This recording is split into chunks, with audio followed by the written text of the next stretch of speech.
Donc 100% passif, mental soumis, mais pas dans le trip esclave. Bon, ça c'est pour la petite précision. Cherche actif, domi pour sexe débridé et cool, clairement accro à la sodo, ça c'est vrai. J'aime les mecs virils à l'attitude cool, mais qui savent bien faire de moi leur bâtard/lop. Ouvert à 2 ou plus, les groupes de potes qui kiffent remplir et en mettre plein le cul. À une bonne lope, viril, je suis à vous. Voilà. Je pense que tu l'avais jamais lu tout fort, non? Non, je l'avais pas lu tout fort, non, effectivement.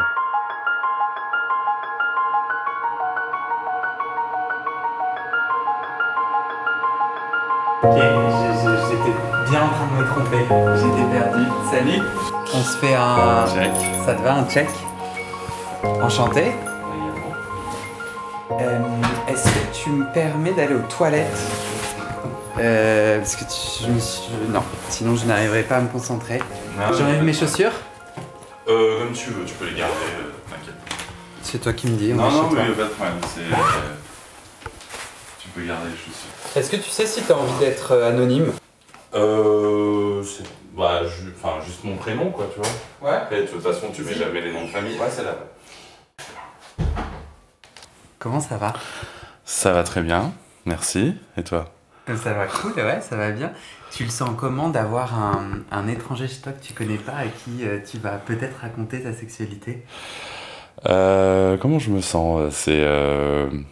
Alors, avoir un étranger chez moi, c'est pas la première fois. Je pense que ça arrive de temps en temps quand même. Okay. Après, c'est pas la même chose de faire du sexe avec un mec, pour un plan ou quelque chose comme ça. Se confier et raconter des choses peut-être que j'ai pas forcément tout le temps raconté à tout le monde.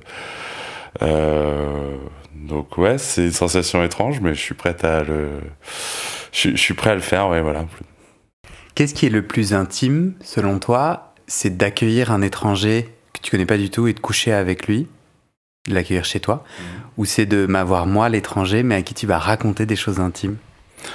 La deuxième option. Ah ouais? Oui. En général, on raconte pas non plus toute sa vie on va dire, au plan cul. Et puis, c'est une intimité physique. Alors, peut-être que pour certaines personnes, l'intimité physique, c'est quelque chose qui est aussi intime que l'intimité, on va dire, de ce qui se passe dans la tête. Mais pour moi, c'est plus difficile de me confier et de raconter peut-être mes histoires, ce qui se passe là-dedans et tout, que de dévoiler mon corps et de faire des choses avec un garçon. C'est pas le même exercice et je suis beaucoup plus habitué au premier qu'au deuxième. Pour tout te dire, j'ai jamais consulté de psy et du coup, tu vois, ce genre d'exercice, je le connais pas, mais c'est intéressant. En tout cas, j'ai aimé la démarche quand tu m'as approché, donc voilà. C'est que si on est là, c'est que je pense être prêt. Cool, merci. Je te propose que tu commences par te présenter. Qui es-tu hors du sexe? Alors, qui je suis? Moi, je m'appelle Florian. J'ai 33 ans. J'habite à Paris. Et alors qui je suis? Je sais pas, je me définirais comme quelqu'un, bon, ça veut peut-être tout dire et rien dire, mais d'assez simple. J'ai eu une période où j'ai beaucoup aimé voyager. J'ai vécu à l'étranger pendant plusieurs années, j'ai été expatrié. Et ça a notamment participé aussi un peu à mon chemin de sexualité. On pourra peut-être en parler plus tard. Et sinon, en dehors de ça, j'aime, on va dire, des choses que pas mal de monde aime. La musique, aller à des concerts, sortir avec des amis, le cinéma. Je me qualifierais peut-être de geek. Alors c'est une branche, je sais qu'il y en a dans la communauté gay, mais qui n'est pas forcément la mieux représentée au sein de la communauté gay. Mais, ok, raconte ce que c'est un geek pour toi. Quelqu'un qui s'intéresse à la culture geek, les jeux vidéo, qui est très féru de cinéma, de séries télé, de tout ce qui est high-tech. Et donc du coup, pour finir sur mon portrait, c'est directement lié à mon métier, puisque je suis développeur informatique. Donc je développe des applications. Et donc du coup, c'est complètement dans le domaine, on va dire, geek, high-tech. Je code toute la journée. Voilà. Alors, je vais te demander de me raconter ta sexualité en emoji. Alors, je te montre là la couverture du podcast. J'ai essayé d'y mettre un maximum d'émojis que j'ai rencontrés sur Grindr, Romeo et d'autres apps de rencontres. Quels sont les émojis qui représentent mieux ta sexualité d'aujourd'hui ? Je mettrais la pêche, la flèche vers le bas pour le bottom. Le petit diablotin et le petit nez de cochon. Et tu les expliques ? Oui, effectivement, le petit nez de cochon, le type diablotin, parce que je ne me considère plus du tout comme un garçon sage. J'ai eu pas mal d'expériences qui ont fait évoluer ma sexualité dans pas mal de façons.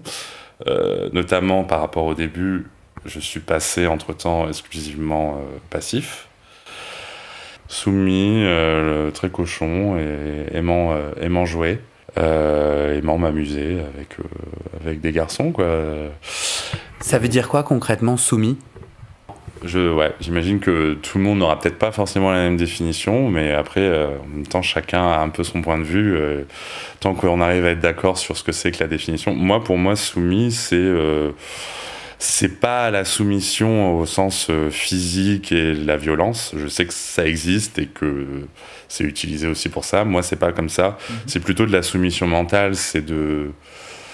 C'est-à-dire, c'est dans le moment. Hein. Bien sûr, c'est uniquement sexuel. Moi, je fais pas de soumission dans la vie de tous les jours. J'ai ma personnalité et je l'exprime. Mais quand on est dans un contexte sexuel, donc au lit ou peu importe l'endroit, j'aime bien que mon partenaire, on va dire entre guillemets, prenne les rênes et me dise que c'est lui le patron, quoi. Tu vois, et d'autant plus que moi, je suis exclusivement passif maintenant, et donc du coup, j'aime qu'il montre qu'il est l'actif et qu'il est là pour me donner du plaisir, mais aussi pour en prendre et nous guider tous les deux. En fait, j'aime bien alors je fais pas l'étoile de mer, hein, c'est pas l'idée, hein, mais que justement le garçon qui a le rôle d'actif soit là pour me guider et me donner un peu des ordres. Alors je vais être cru, mais voilà, qui me prenne sur le moment pour sa salope, quoi. Voilà, c'est clairement le rôle que j'aime bien avoir dans un cadre sexuel. D'où le diablotin, c'est ça ? C'est l'aspect salope, le diablotin ? C'est ça, ouais. Et le groin de cochon ? C'est le côté cochon, j'aurais pu mettre... Oui, j'ai mis les deux ensemble, voilà, c'est ça. C'est le côté cochon, parce que je suis assez ouvert sur les pratiques. Alors, je ne fais pas tout, mais voilà. Plus j'avance, on va dire, dans mon âge et dans mon expérience, et plus j'ai fait pas mal de choses, des partouzes, comment dire, des gangbangs, enfin bon, après pas non plus en mode film porno avec 10 000 mecs, mais voilà, ce genre de trucs. Et oui, ça me plaît parce que j'aime bien ce qui est cochon, voilà, c'est ça le nez de cochon. Et du coup, là récemment, t'as eu plusieurs rapports sexuels en soumis salope et t'as eu du plaisir. Oui, tout à fait. C'est comme ça que maintenant j'en suis. Ma sexualité en est arrivée là, et pour plein de raisons. Et en fait, lesquelles ? Ça me donne. Lesquelles ? Ouais. Voilà, il va falloir faire tout le chemin alors. Vas-y. Alors déjà, comment je suis passé d'actif à passif, j'ai voulu essayer, donc après le premier garçon, puis le deuxième, etc.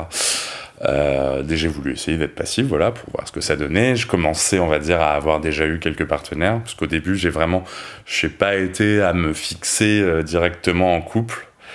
Et d'autant plus que j'étais encore très longtemps, on va dire, moi je m'acceptais, mais j'ai été caché, on va dire, pendant très longtemps vis-à-vis de mon entourage. Donc en fait, je me voyais pas avoir une relation suivie, en fait. Pour moi, le côté un peu garçon d'un soir, ça me permettait de me cacher, en fait. Et du coup, bon, effectivement, j'ai commencé ma sexualité en ayant pas mal de partenaires, et j'ai eu envie à un moment d'expérimenter ce que c'était que d'être de l'autre côté. Donc j'ai eu ma période, on va dire, versatile déjà, où je faisais un coup l'un, un coup l'autre, ou voilà, peu importe. Et un jour, j'ai rencontré un garçon que j'ai revu plusieurs fois, qui était exclusivement actif. Et alors j'aimais déjà bien la passivité, mais qui m'a justement un peu montré ce côté dominant, de manière totalement consentie. Hein. Et je sais pas comment le dire, mais m'a fait découvrir ce que c'était que d'être un vrai passif. En fait, je suis ressorti, à chaque fois que je ressortais de chez lui, c'était j'avais des étoiles dans les yeux. C'était, il m'a fait découvrir ce que c'était que le vrai plaisir d'être pénétré, en fait, passif. Alors, ouais, mais du coup, il y a une différence entre être pénétré et être une salope. Oui. C'est quoi, du coup, c'est quoi la différence entre être passif et être un passif salope? La différence, c'est que oui, effectivement, tu peux être passif, pénétré, tout en ne jouant pas le rôle de la salope soumise à son mec. Il peut aussi y avoir tout à fait un rapport d'égalité, ça je suis d'accord. Moi, c'est au fur et à mesure des années, en fait, comme je t'ai dit, je suis passé après à partir de là. En fait, il m'a tellement rendu accro que je me suis un peu... Enfin, c'est bizarre, mais je me suis dit, ah, maintenant, en fait, maintenant, je suis passif, en fait. Je ne voulais plus être actif. Pourtant, je l'avais été, mais...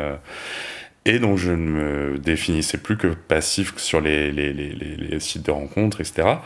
Et au fur et à mesure, en fait, des rencontres, des expériences de vie, en fait, à force de me comment dire, mettre dans ce rôle à chaque fois, en fait, de manière, voilà, sans compromis, on va dire, ça a développé, en fait, mon côté où j'avais, en fait, envie d'avoir un rapport avec les hommes où je sentais que j'étais un peu, alors, je vais utiliser un terme que je sais qui n'est pas trop, peut-être des fois apprécié, mais un peu, j'avais envie d'être leur femelle, en fait. Voilà. Et ça m'excitait d'autant plus que, bon, là, y a que toi qui me vois, mais je suis quand même pas non plus le petit gabarit. Voilà, je fais 1m90, plus de 90 kilos, ouais, 92. Et voilà, je suis barbu, j'ai un physique, on va dire, assez imposant. Mais justement, j'aime bien ce contraste, en fait. Être...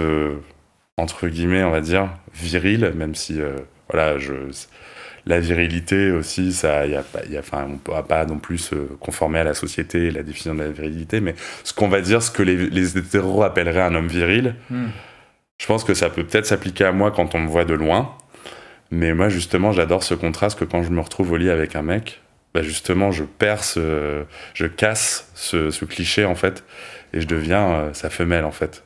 Et ça m'excite beaucoup, en fait. C'est très mental. Il y a beaucoup de mental, en fait, dans le fait d'être une salope ou un passif. C'est ça aussi qui rentre en jeu. Et c'est de la jouissance mentale, en fait. C'est de la masturbation intellectuelle. Et je sais que maintenant, en fait, même des choses comme, voilà, tu disais être une salope, se faire insulter, ça m'excite beaucoup. Et en soi, il n'y a rien de physique. Mais ça titille le mental, en fait. Et ça m'excite beaucoup. Et je peux jouir rien qu'en en me faisant insulter, en fait. Bon, avec, bien sûr, de la stimulation qui va avec, mais... Ouais. Est-ce qu'aujourd'hui, tu assumes... Moi, je me souviens, sur le réseau de rencontres où je t'ai contacté, t'étais un des seuls, voire le seul, homme jeune, montrant sa photo et s'assumant soumis salope. Après, effectivement, je l'assume socialement, il y a quand même des limites. Je vais pas en parler dans mon milieu professionnel, c'est pas le genre de truc qui... Mais on va dire que socialement, dans le milieu gay, oui, je l'assume, oui. J'ai pas de problème à dire ça, et c'est d'autant mieux de l'assumer que, du coup, ça me permet de trouver des partenaires qui recherchent ça, en fait. Aujourd'hui, ta sexualité, elle est uniquement dans ce rôle-là ? Uniquement. J'ai eu des périodes où je suis redevenu switch, par amour. Mais, switch, c'est versatile ? Oui, versatile, voilà, c'est ça, ouais.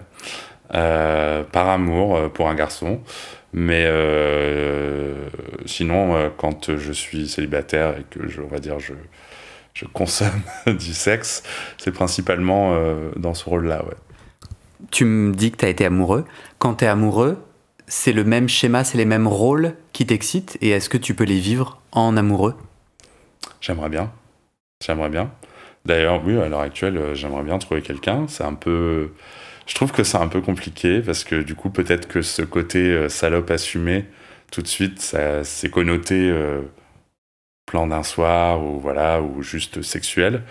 J'aimerais bien combiner les deux. Je vois aucun, comment dire, aucune chose qui va à l'encontre du fait de pouvoir être amoureux et que dans l'intimité, qu'au niveau sexuel, mon homme enfin qu'on s'amuse de cette manière en fait. Et ça va pas à l'encontre du sentiment amoureux en fait, qui est différent en fait.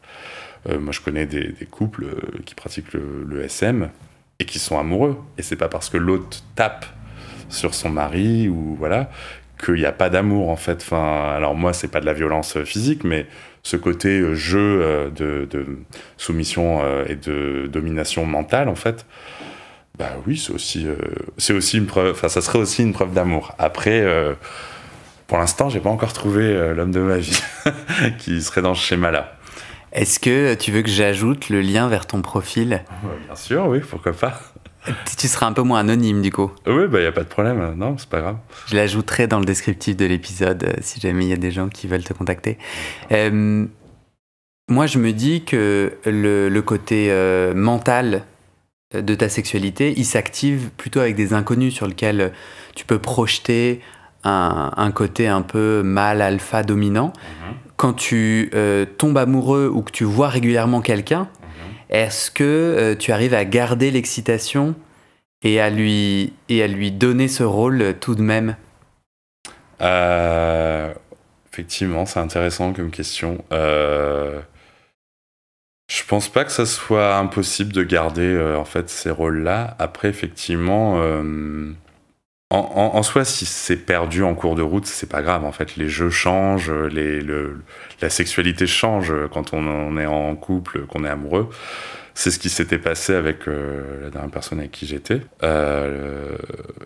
Lui, en fait, était versatile, et donc c'est pour ça que je me suis retrouvé on va dire, à changer, à redevenir versa. Et en fait, sur le moment, je me suis pas dit « Ah ouais, mais non, ça va pas, je vais le quitter. » Enfin, non, en fait, c'était pas du tout. Alors que, techniquement, enfin, on va dire, sur un site de rencontre, juste pour une rencontre, je n'irais pas vers ce genre de garçon. Mais là, il s'était avéré que je l'avais rencontré. C'était comme ça, et je me suis attaché à lui. Et en fait, ça n'a pas... Enfin, le fait qu'on pratique une autre sexualité, parce qu'en fait, du coup, on a très vite perdu ce rapport de soumission et de domination. On a eu une sexualité peut-être beaucoup plus dans la tendresse, ou bon, de temps en temps un peu plus sportive, mais effectivement, il y avait plus ce rapport, et en fait, c'était pas grave. Et t'as eu autant de plaisir? Oui. Ouais, c'était... j'ai eu autant de plaisir, mais parce que j'étais amoureux, en fait. Donc ça apporte un autre sentiment, le sentiment amoureux. Mais du coup, on revient à mes émojis. J'ai l'impression que tu m'en rajoutes. Pourquoi? Bah, si t'as autant de plaisir quand t'es amoureux et versatile, pourquoi tu m'as pas donné ces émojis aussi? Ah ben parce que tu m'as demandé à l'heure actuelle. Mais moi, c'était il y a 2 ans, la relation dont je t'ai parlé. Je suis redevenu un versatile, oui, effectivement, à ce moment-là. Mais juste pour ce garçon. Dès qu'on a rompu, je suis revenu vers mon rôle de soumis passif. Je n'ai pas cherché un autre garçon en me disant oui, c'est bon, ça a marché avec celui-là. Je suis revenu vers ce que je m'étais fixé, en fait. C'était l'exception qui confirmait la règle, on va dire. Tu te dirais épanoui dans ce rôle soumis? Oui. Oui, je le cherche. Si je le cherche, c'est que ça me plaît. Ça me donne du plaisir sexuellement. Je pousse le vice assez loin. J'ai même été jusqu'à me procurer une cage de chasteté qui me soumet encore plus et me met encore plus dans le rôle, c'est-à-dire en offrant, on va dire, la liberté de mon sexe. Tu peux expliquer ce que c'est une cage de chasteté? C'est un accessoire qu'on met sur le pénis et qui se ferme avec un cadenas qui permet en fait de bloquer la verge et de faire en sorte qu'elle ne soit pas en érection en fait. Ça la garde molle et donc ça bloque les érections, même si on la ressent quand même. Et c'est physique, mais en même temps c'est très mental et ça peut exciter certains actifs de savoir qu'il n'y a qu'eux qui vont pouvoir être en érection pendant le rapport en fait. Et ça donne encore plus ce côté femelle en fait au passif, puisque ces attributs masculins sont bloqués et tu es obligé de ressentir le plaisir autrement. C'est une contrainte, mais après elle est totalement... je veux dire, je suis pas non plus... je le fais parce que ça me plaît aussi, en fait. Pour certaines personnes, ça pourrait effectivement être... ah non, mais ça va pas. Mais en fait, moi, ça m'excite. Mais il y a du mental qui rentre dans l'histoire. On en revient toujours là, en fait. Mais tu portes pas de cage de chasteté avant ni après le rapport sexuel? Non, j'en suis pas encore là. Peut-être dans une relation suivie avec quelqu'un qui serait prêt à avoir justement une vraie relation avec ce genre de rapport de domination, comme on a pu en parler plus tôt. Après, en tant que célibataire, je ne m'impose pas non plus on va dire une rigueur de la porter tout le temps ou je sais pas quoi. C'est juste à l'heure actuelle, en tout cas, c'est juste un délire, mais ça n'intervient qu'au moment du sexe, en fait. Après, une fois que c'est fini, je l'enlève et puis voilà, quoi. Enfin, là, je la porte pas, par exemple. C'est comme un costume, en fait. Est-ce que ton rôle de passif soumis, c'est un costume? C'est ça. Mais alors, d'ailleurs, moi, j'aime beaucoup penser que, pour moi, de toute façon, le sexe... en tout cas, le sexe consenti, bien sûr, hein, je parle pas du reste, mais le sexe, c'est un jeu, en fait, entre deux êtres humains. Et voilà, enfin, peu importe, deux garçons, deux filles, un homme, une fille, peu importe. Et c'est un jeu, en fait. Et en fait, dans tous les jeux, il y a des règles. Et en fait, c'est aussi ça, moi, les règles, mettre des règles un peu... qui me plaisent, en fait, ça m'excite. Et c'est ce côté ludique, en fait, qui fait que, en fait, moi, je trouve ça drôle d'être une salope. En fait, enfin, je sais pas, ça m'amuse, ça fait partie du jeu.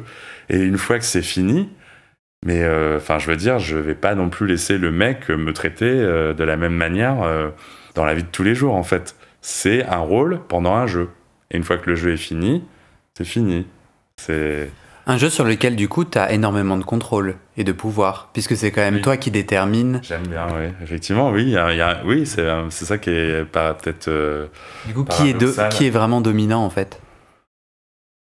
J'aime à penser que c'est mon partenaire. Après, ça dépend. C'est aussi peut-être à lui d'imposer... Enfin, de faire passer ses règles, on va dire. Pas d'imposer, mais... moi, effectivement, je viens vers mes partenaires avec, on va dire, des règles que j'aime. Après, c'est à voir si on valide ou pas, en fait. Il y a pas... j'arrive pas en disant, voilà, c'est comme ça, en fait. Moi, il y a des personnes qui... Par exemple, je parlais de la cage de chasteté. Ça plaît pas à certains mecs, même qui sont exclusivement actifs. Mais il y en a qui ne sont pas du tout dans ce jeu-là, en fait. Ils préfèrent voir le sexe de leur partenaire et pas l'avoir bloqué dans une cage. Et puis, c'est pas grave, en fait. C'est un jeu. Enfin, je veux dire, on n'est pas obligé de jouer tout le temps avec les mêmes règles, en fait. Quand tu te rappelles de tes débuts sexuels et de ton chemin jusqu'à maintenant, est-ce que tu sais me dire des événements clés qui ont fait que tu es devenu ton toi sexuel d'aujourd'hui? Oui. Alors, donc déjà, il y a eu la première fois tout court, donc avec une nana, donc la découverte du sexe. La première fois avec un garçon, je dirais même peut-être la deuxième fois, parce que la deuxième fois était vraiment beaucoup mieux, et c'est là où je suis devenu accro, on va dire. Il y a eu mon passage en tant que passif, comme j'en ai parlé tout à l'heure. Et après, il y a eu ma période un peu... folle, on va dire. Enfin, un peu foufou, plutôt. Où j'étais à l'étranger, et j'ai rencontré un un groupe d'expatriés sur Shanghai, en fait. J'étais en Chine. Et donc des expatriés un peu de toute nationalité, des Brésiliens, des Américains, des Allemands et tout. Et en fait, on s'était retrouvés autour de passion, en fait. Bon, c'était sur les sites de rencontres que ça s'était fait, hein, mais commune pour le sexe. Et en fait, il y en avait un qui organisait lui, dans un grand appartement des Touzes. Et en fait, j'ai eu ma période où en fait, je ne faisais que ça. Et pendant quasiment toutes les années où j'ai été expatrié, donc près de 4 ans, je faisais régulièrement, j'avais d'autres rapports sur le côté, on va dire, de chez moi, on va dire, mais à chaque fois que je me retrouvais avec ces gars-là, c'était week-end et il y avait des produits, en fait. Et donc c'est là où j'ai découvert le sexe sous produit et je me suis un peu fait embarquer là-dedans, chose que j'ai continué quand je suis rentré à Paris plus tard, après avoir terminé mon expatriation. Donc concrètement, le sexe sous-produit, c'est des drogues illégales? Ouais, alors, d'autant plus illégal en Chine. Hein. Franchement, c'était très risqué ce qu'on faisait. Parce que là, c'est pas comme en France. Hein. Si tu te faisais choper, c'était la tôle, voire pire. Et du coup, l'idée de ces drogues, c'est qu'elles te gardent en énergie. C'est ça. Pour avoir du sexe très longtemps, en fait. C'est un peu question bête. Ça sert à quoi de faire du sexe sous drogue? Ça désinhibe encore plus, je pense. Ça désinhibe encore plus. C'est comme ça que je le ressens, moi. Ça désinhibe, ça te rend, on va dire, entre guillemets, plus chaud. Et effectivement, il y a certaines drogues qui vont te faire tenir, on va dire, plus longtemps. C'est comme un shot d'énergie, c'est un shot d'endorphine, et du coup, sous certaines, tu vas en avoir envie constamment, en fait. Tu n'as pas ce côté, t'as pas de satiété, en fait. Tu n'atteins jamais la satiété, donc tu as toujours envie. Et du coup, quand tu es dans ce mood, dans cet état d'esprit de on va s'éclater pendant je sais pas combien de temps, bah ça aide, parce que si au bout de 10 minutes, ça y est, t'es déjà... c'est OK pour toi, quoi. Bon, bah tu repars, tu rentres chez toi, et voilà. Bon, c'était l'idée. Mais après, j'ai découvert un peu par hasard. Je me suis fait, par les rencontres, un peu, on va dire, tenter. Ça a duré encore après, un petit peu en arrivant à Paris, où j'ai trouvé un autre groupe de garçons qui faisaient aussi ce genre de truc. J'étais resté un peu dans ce schéma je reproduisais ce que j'avais fait à l'étranger. Et une autre étape, du coup, que j'avais pas encore parlé, et qui est juste avant celle du Florian actuel, c'est... en fait, je suis tombé... on m'a découvert une maladie chronique, qui heureusement heureusement pour moi, ne s'était pas déclarée avant. Et en fait, j'ai eu toute cette période de folie, et bam, d'un coup, en fait, j'ai eu des symptômes qui m'ont vraiment handicapé.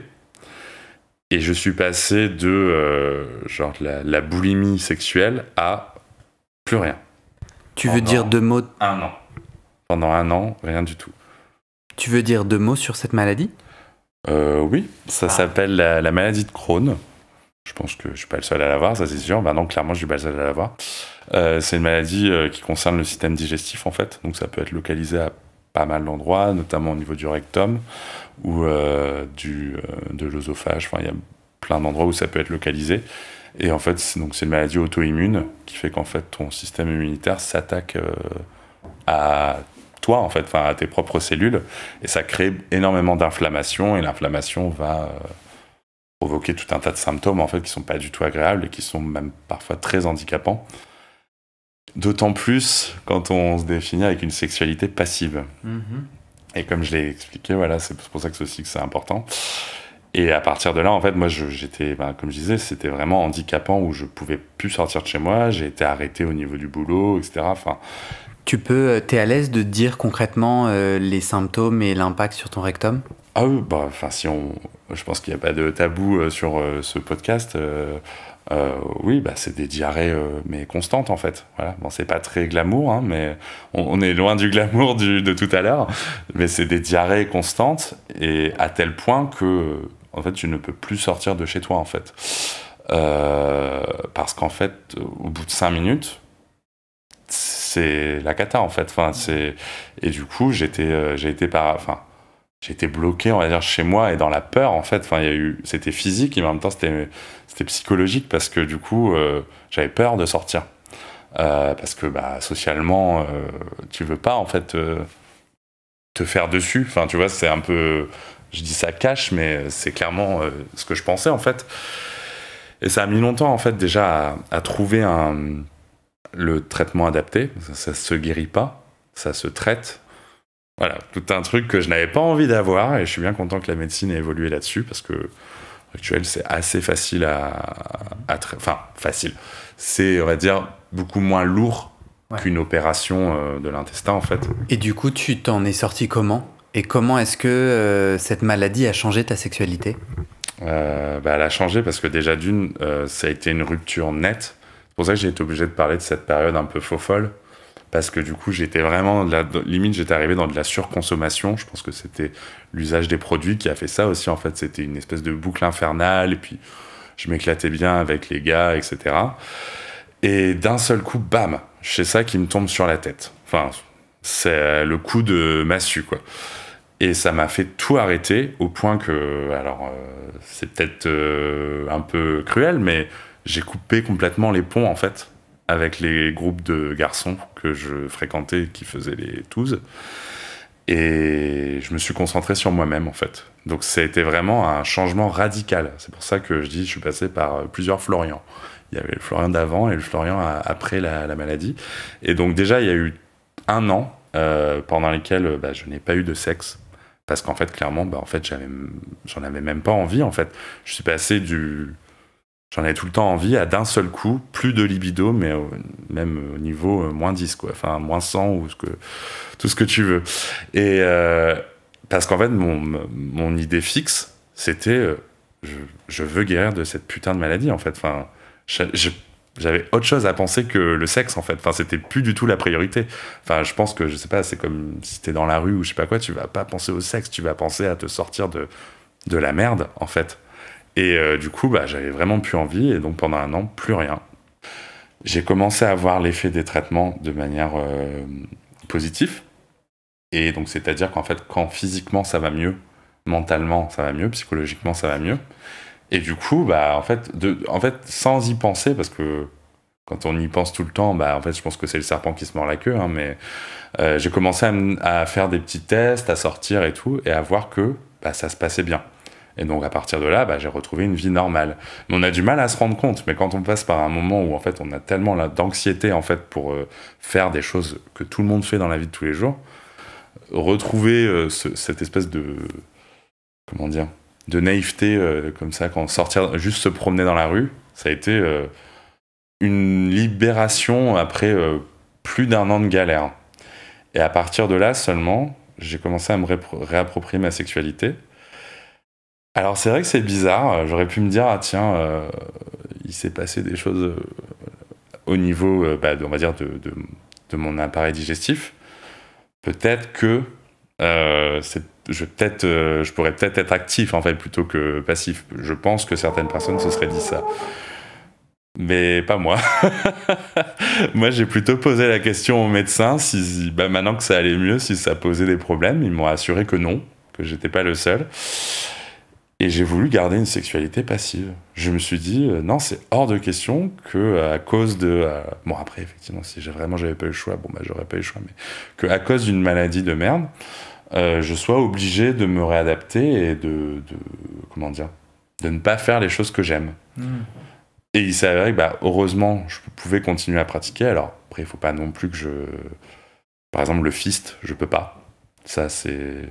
Ça m'exciterait beaucoup, mais je ne peux pas le faire parce que, effectivement, c'est quand même pas très recommandé. Mais après, la sodomie, il n'y a aucun problème là-dessus. Et donc, du coup, j'ai commencé à revoir des garçons. Au début, je leur expliquais un peu la situation. Donc, heureusement, je suis tombé sur des garçons très doux. C'est ce qu'il me fallait au début. J'ai retrouvé de la sexualité par la tendresse, en fait, plus... même juste avec des rencontres d'un soir, hein, mais qui acceptaient d'être dans les délicatesses, pas dans le côté sauvage, parce que j'avais besoin vraiment de redécouvrir une intimité et d'y aller, on va dire, doucement. Parce que voilà, il y avait quand même eu un certain traumatisme, en fait, par rapport à la maladie. Et ça s'est fait, je sais pas, ouais, peut-être sur ouais, quand même plusieurs années.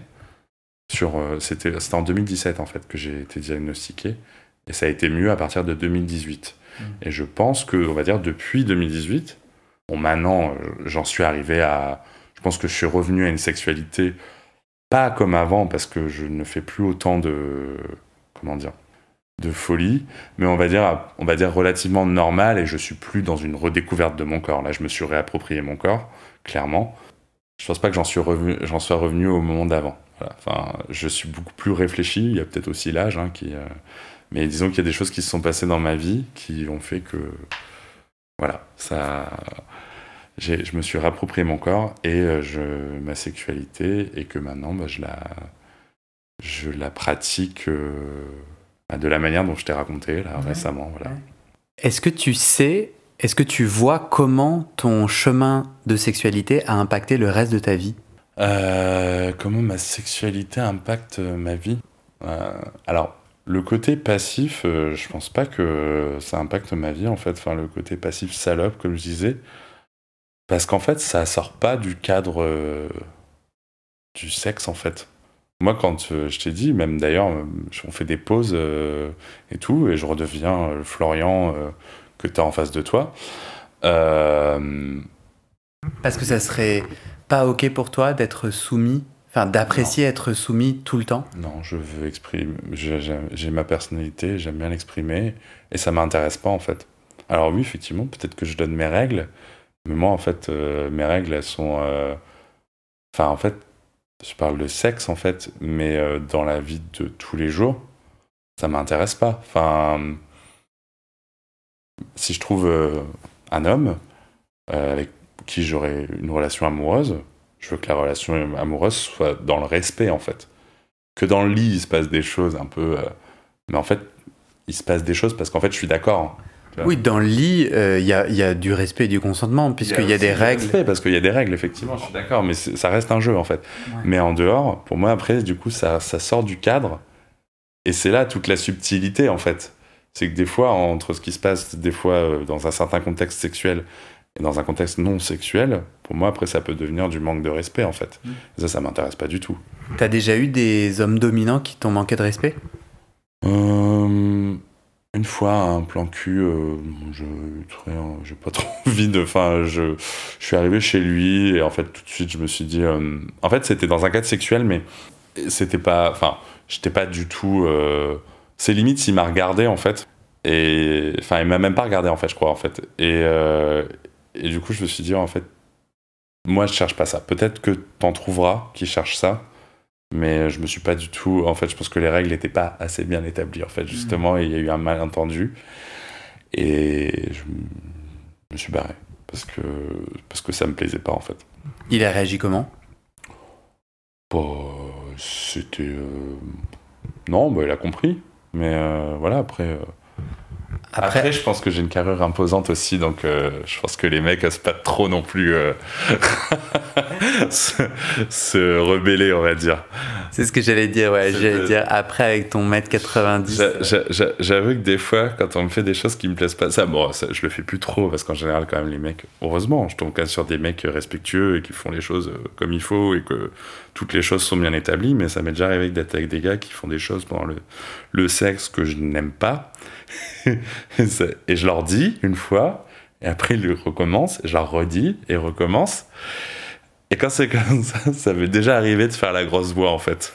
Et tout de suite, ça calme, en fait. Et d'un seul coup, je suis plus du tout le soumis. C'est un « Oh !» Et là, tout de suite, ils se disent « Ouais, non, là... Ok, d'accord. » Je sais sortir de mon rôle, en fait, et des fois, ça peut surprendre, en fait. J'ai un peu envie de te gratouiller, parce que t'es pas du tout soumis. T'es pas du tout soumis. Alors, tu enfiles un costume. Oui, c'est ça. Peut-être. Ouais, peut-être. Et tu te fais un kiff, et t'as du plaisir. Et moi, j'ai zéro jugement dans ce que je suis en train de te dire. T'as peut-être raison, ouais. Mais tu me décris un acte sexuel où tu contrôles tout de A à Z, et où tu joues une salope, mais en vrai, tu sais ce que tu veux, tu sais le recevoir, tu sais comment tu veux le recevoir, et si le domi fait quelque chose pour son bien à lui sans respecter le tien, donc le consentement, à la base, il se fait engueuler gravement, avec la voix grave. Ouais. Oui, t'as raison. Non, mais du coup, je redéfinis ce que c'est. Mais oui, je suis soumis. J'aime bien jouer le rôle, si tu préfères. Après, effectivement, pour moi, c'est peut-être plus difficile d'être un vrai soumis. Je sais pas, le physique, ça joue aussi des fois, tu vois. Mais ça m'amuse. C'est ça, en fait. Mais par contre, effectivement, je sais aussi dire quand ça me plaît pas. Donc, non, mais t'as raison de me titiller là-dessus. C'est un jeu, voilà, c'est ça. C'est pas, je ne suis peut-être pas un vrai soumis, si tu Ça serait quoi un vrai soumis? Quelqu'un qui fait tout ce qu'on lui dit à la baguette sans remettre en cause les désirs de son demi, en fait. Sauf que moi, effectivement, je peux pas. C'est peut-être pour ça que je trouve personne. J'ai peut-être trop de règles, je sais pas. Est-ce que tu as déjà été domi? Est-ce que tu as envie d'explorer cette facette de toi? Ouais, je l'ai déjà été. Ouais. J'ai déjà été, justement. En fait, c'est peut-être. Je prends peut-être trop le sexe pour un jeu, en fait. C'est peut-être ça, mais effectivement, je me suis déjà retrouvé dans une situation vraiment sur le côté instinctif, comme ça, où j'étais avec plusieurs gars, je pense on devait être 4, et il y avait un autre passif, et je m'entendais très bien avec les gars qui étaient actifs, et qui m'avaient qui m'avaient pénétré et tout. Et en fait, dans le délire, on était bien, on passait une bonne soirée, et j'ai voulu, comme ça, sur le moment, j'ai voulu pénétrer le deuxième passif. Ce qui lui a pas déplu. Et en fait, je suis passé directement en mode vas-y, t'aimes ça, salope, etc. Enfin, puis ça lui plaisait au garçon, mais. Et toi? C'était marrant. Dans le cadre, ouais, c'était bien, ouais. C'était marrant, après, c'était sur le moment, en fait. Je suis bizarre, ouais, je suis un peu contradictoire. J'ai aimé sur le moment, ouais, c'était drôle. Mais c'était dans un cadre très spécifique, en fait, je sais pas. Et effectivement, j'étais passé de les 4 fers en l'air à, après, d'un seul coup, je me suis relevé de tout de tout mon gabarit, là, et j'ai joué le domi pendant quelques minutes. Et te décrire versatile, ouais, et laisser la porte ouverte au possible, ouais. Ça t'enlève un plaisir ou ça t'enlève quelque chose? J'ai peut-être un travail encore à faire, hein. Je sais pas, mon chemin, j'ai que 33 ans, on va dire. Peut-être pas fini mon chemin de sexualité, je pense pas d'ailleurs, hein, mais pour l'instant, j'aime bien me mettre dans ce rôle du passif exclusif, en fait. Est-ce que je pourrais devenir versatile? Je t'ai dit, je l'ai déjà été avec un de mes ex. Mais en tout cas, dans mes jeux, tant que je suis célibataire, je sais pas pourquoi, j'aime pas me définir comme ça, en fait. J'ai envie principalement de chercher un plaisir passif, en fait. Voilà. Imagine, on se retrouve dans 5 ans, Ouais. on fait un deuxième entretien. T'aimerais me raconter quoi sur ton chemin intime? T'aimerais qu'il se soit passé quoi? J'aimerais avoir eu une vraie relation suivie, en fait. Parce que ça, je sais pas si du coup tu l'as plus ou moins décelé dans mon histoire, mais j'ai pas eu tant de relations amoureuses que ça, enfin suivies. Et le maximum, elles ont duré 1 an. Le garçon dont je t'ai parlé, là, à qui j'ai été vers ça a duré 1 an. Ça me manque, en fait, dans mon chemin de sexualité, parce qu'en fait, j'ai un peu goûté, mais 1 an, c'est rien, en fait. Enfin, il y a plein de gars qui ont des relations de beaucoup plus longues que ça, en fait. Mais j'ai envie, en fait, dans 5 ans, comme tu me dis, là, par rapport à ta question, d'avoir pu explorer une sexualité, mais à 2, en fait. Enfin, construite à 2, peu importe qu'elle soit exclusive ou pas. Mais là, en fait, ma sexualité, à l'heure actuelle, là, le Florian de 2021, là, je l'ai fait dans mon coin, en fait, tout seul, en fait. C'est moi qui... Et pouvoir, en fait, faire ce cheminement avec quelqu'un d'autre, j'aimerais bien pouvoir te dire ça dans 5 ans. Ouais. C'est tout le mal que je te souhaite. Merci.